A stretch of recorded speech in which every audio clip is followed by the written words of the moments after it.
व्यासपीठावर जे बसलेले आहेत साहित्यिक प्रेमी आहेत आणि उपस्थित साहित्यिक बंधू भगिनी, खरं म्हणजे मी पहिला कार्यक्रम माझ्या आयुष्यातला जो साहित्यिक मंडळीबरोबर आज अटेंड करत आहे.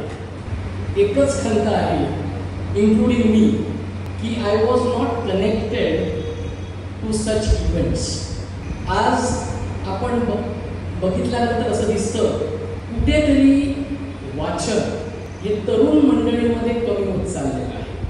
डिजिटलायझेशन झालेलं आहे, ऑनलाईन बुक्स आहेत, साहित्यिक बुक्स आहेत, पण तरुण पिढी ह्यापासून दूर चाललेली आहे.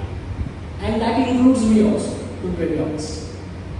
साहित्यिक मंडळींना माझी विनंती आहे की तुमची लेखणी असतेच, एक्सलंट लेखणी असते, पण ही लेखणी फक्त एका कोपऱ्यामध्ये ठेवून काही होणार नाही.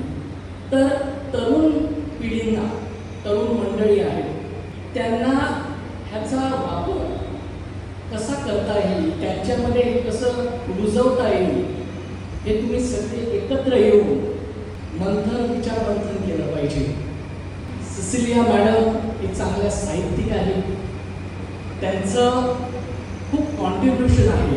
मी त्यांना ह्या ग्रंथाबद्दल शुभेच्छा देतो आणि पुढचं वाटचालीबद्दलही शुभेच्छा देतो. त्यांनी असंच रिटायरमेंट घेऊ नका, तुम्ही म्हणत होतात की शेवटचं आहे, till because it is God's gift to you.